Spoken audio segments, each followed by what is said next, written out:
Halo Ibu dan Bapak, salam dan bahagia. Yuk kita selami praktik fasilitasi yang dapat kita lakukan di semua jenjang. Pada materi kali ini, kita akan membahas praktik fasilitasi di jenjang SMP. Kita akan lihat seperti apa peran fasilitator pembelajaran untuk guru sebagai pengampu mata pelajaran. Kali ini, contoh mata pelajaran yang akan kita ambil adalah PPKN dengan menggunakan proses brainstorming atau curah pendapat. Ibu dan Bapak, materi ini dapat dijadikan referensi untuk pembelajaran lainnya dan untuk digunakan di jenjang lainnya. Silahkan sesuaikan praktiknya dengan konteks dan jenjang masing-masing ya. Selamat belajar.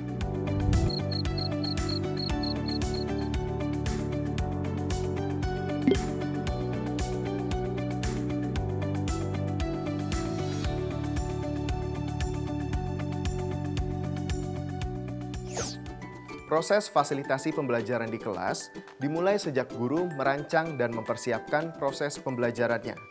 Pembelajaran dirancang agar prosesnya memudahkan peserta didiknya dalam mencapai tujuan pembelajaran dan menempatkan murid sebagai subjek pembelajaran.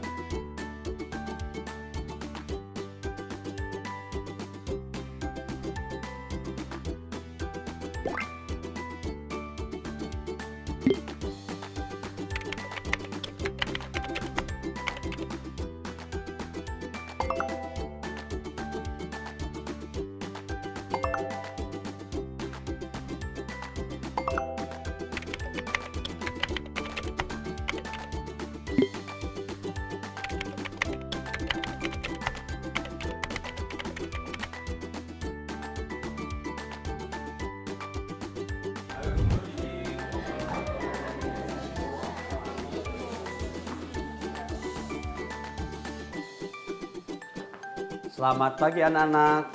Selamat pagi, Pak. Bagaimana kabarnya? Baik, Pak. Apakah kalian sudah menonton video yang Bapak berikan? Saya sudah, Pak. Saya belum, Pak. Saya lupa, Pak. Wah, terima kasih ya yang sudah menonton videonya. Bagi yang belum, bagaimana ya? Pak, bagaimana kalau kita menonton kembali videonya bersama sebelum belajar? Baik anak-anak, harapannya minggu depan semua sudah membaca maupun menonton sumber belajar yang sudah Bapak berikan ya, agar pembelajaran kita lebih efisien. Mari kita simak kembali video ini ya anak-anak. Nah, itu akhir dari video tersebut. Sekarang Bapak akan membagi kalian menjadi beberapa kelompok. Silahkan kalian membentuk lingkaran dan bersama kelompok kalian masing-masing. Guru sedang mempraktikkan kompetensi interaksi dengan mengatur proses komunikasi dengan membagi kelompok belajar. Tujuannya adalah untuk membangun dinamika yang sehat antar peserta didik. Sudah Pak, kita harus ngapain Pak? Kita akan nonton video lagi ya Pak. Yeay! Bukan nak, kita sekarang mau berdiskusi bersama. Silahkan kalian temukan bagaimana cara membagi satu ekor ayam ini di antara kalian. Bapak berikan kalian waktu 20 menit untuk mendiskusikan ini di dalam kelompok.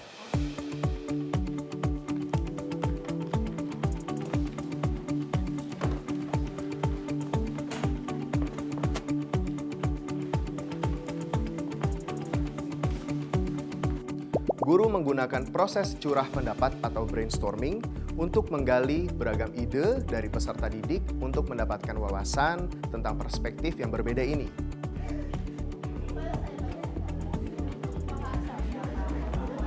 Bagaimana kelompok 3? Apakah ayamnya bisa dibagi-bagi? Nggak bisa Pak, semua ayamnya buat saya aja karena soalnya kelihatan lezat. Untuk saya Pak. Untuk saya Pak. Nah, kan semuanya ingin mendapatkannya. Silahkan ya didiskusikan lagi bagaimana cara membaginya. Guru sedang mempraktikkan kompetensi partisipasi dengan melibatkan peserta didik dalam berpendapat.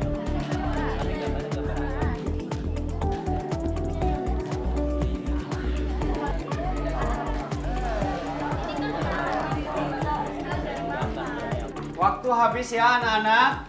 Bagaimana diskusi yang terjadi tadi? Waktunya kurang Pak, kelompok kami sedang asik berdiskusi. Iya Pak, kelompok satu juga sedang berdiskusi tentang ayam ini. Baik, terima kasih anak-anak sudah aktif berdiskusi. Sekarang tugas kalian adalah silakan presentasikan hasil diskusi dan bagaimana cara membagi satu ekor ayam untuk kalian. Kelompok mana saja dulu yang akan mempresentasikan jawabannya? Pak Romli, menurut kelompok kami cara membaginya adalah dengan cara memotong secara adil dibagi menjadi 5. Lalu setiap anggota kelompok memilih bagiannya masing-masing. Baik sekali kelompok 4, jadi dibagi 5 ya. Lalu ditanyain masing-masing mau bagian mana. Pak Romli, menurut kelompok kami, kita tanyakan saja ke masing-masing orang mau bagiannya mana. Nah, habis itu baru deh kami potong. Baik, terima kasih kelompok 3. Jadi mirip dengan kelompok 4 ya, hanya dibalik saja. Ditanyain dulu, baru dibagi ayamnya. Pak Romli, kelompok kami merasa kita makan saja bersama-sama. Karena kan kebersamaan itu baik. Baik juga ya, jadi kebersamaan itu baik. Sehingga kita makan saja bersama. Pak Romli, menurut kelompok kami, kita menggunakan aplikasi agar semuanya mendapatkan bagian yang adil. Kalau kita milih sendiri-sendiri, pasti ada yang merasa tidak adil. Baik, jadi menurut kelompok 2 kita menggunakan aplikasi lainnya sehingga semua dapat bagiannya. Sekarang mari kita tentukan dan sepakati cara paling adil dalam membagi ayamnya. Yuk anak-anak. Menurut saya Pak, kita pakai cara kelompok 2 tadi aja. Karena kan kalau kita sendiri yang milih jadinya nggak adil. Benar Pak, kalau nanti milih sendiri, misalnya saya suka paha, terus Rizky juga suka paha, terus siapa yang dapat bagian itu? Iya Pak, saya juga setuju. Agar semua adil, lebih baik kita pakai alat itu saja, agar juga tidak ada perselisihan. Guru mempraktikkan keterampilan mendengar untuk menarik kesimpulan dari opini yang digali dari peserta didik. Jadi yang dapat Bapak simpulkan dari jawaban-jawaban kalian ternyata penting berbuat adil dalam hal tersebut. Setelah kita sudah berdiskusi dan mempresentasikan jawaban masing-masing kelompok, Bapak kembali ingin bertanya kepada kalian bagaimana kaitannya pengertian keadilan. Jadi menurut kamu apa itu rasa keadilan? Guru mengklarifikasi atau memastikan maksud pernyataan peserta didik, membuat peserta didik menerangkan lebih lanjut apa yang dia maksud, atau membantu peserta didik mengelaborasi pendapat atau gagasannya. Menurut saya, adil itu sama rata Pak, tidak membeda-bedakan. Menurut saya, adil itu semuanya mendapatkan hak yang sama. Menurut saya, adil itu kita tidak boleh memihak satu sisi. Tidak berat sebelah Pak, harus sama rata semuanya. Guru mempraktikkan keterampilan mendengarkan untuk dapat mengolah informasi yang disampaikan oleh peserta didik, menggali pendapat, memparafrasekan, mengatur antrian bicara, dan juga menyemangati peserta didik. Guru juga mempraktikkan keterampilan bertanya dengan membuat pertanyaan yang bisa memantik pemikiran peserta didik. Terima kasih atas jawaban-jawabannya. Jadi yang dapat Bapak simpulkan dari jawaban kalian adalah bahwa rasa dan sifat adil adalah perilaku terpuji. Selanjutnya Bapak akan memberikan pertanyaan kedua. Menurut kalian, apakah keadilan itu hak atau kewajiban?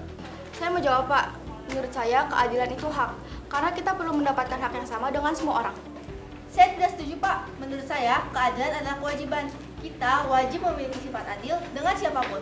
Saya juga setuju Pak, kalau keadilan itu adalah kewajiban kita sebagai orang Indonesia. Wajib adil dengan semua orang yang ada. Saya mau menjawab Pak, menurut saya keadilan itu meliputi hak dan kewajiban, jadi kedua-duanya sama penting. Boleh dielaborasi lagi mengapa menurutmu keadilan itu hak dan kewajiban? Ya, menurut saya kita perlu mendapatkan hak yang sama dengan orang lain. Tapi di satu sisi lain, kita perlu menanamkan kewajiban dalam memperlakukan orang lain secara adil, Pak. Baik, terima kasih anak-anak yang sudah berdiskusi dan memberikan tanggapannya. Sehingga dapat disimpulkan bahwa keadilan itu adalah perlakuan yang seimbang antara hak dan kewajiban. Keadilan terletak pada keharmonisan menuntut hak dan menjalankan kewajiban. Bapak akan memberikan satu pertanyaan lagi untuk didiskusikan. Menurut kalian, manakah yang harus didahulukan, hak atau kewajiban? Saya mau jawab Pak. Menurut saya, kita harus mendahulukan kewajiban dalam memberikan keadilan. Saya setuju Pak, kita harus mendahulukan kewajiban kepada semua orang. Menurut saya, hak dan kewajiban harus bersamaan, Pak, biar seimbang. Kita perlu berempati terhadap hak agar terciptanya rasa adil. Namun, kita perlu berkewajiban untuk memberikan rasa adil kepada semua orang juga. Bagaimana? Ada yang mau menambahkan? Tidak. Bapak akan memberikan beberapa pertanyaan untuk kalian refleksikan dengan pembelajaran hari ini. Silahkan kalian menuliskannya di buku catatan kalian. Bagaimana perasaanmu setelah berdiskusi di kelas? Pelajaran apa yang ingin kamu ambil dari kegiatan hari ini? Apa yang ingin kamu ketahui lebih lanjut? Guru membimbing peserta didik untuk merefleksikan proses pembelajaran, yaitu apa yang sudah baik, apa yang perlu ditingkatkan, apa perasaan yang muncul, dan bagaimana menguatkan komitmen siswa untuk menjalankan tindak lanjut dari hasil belajarnya.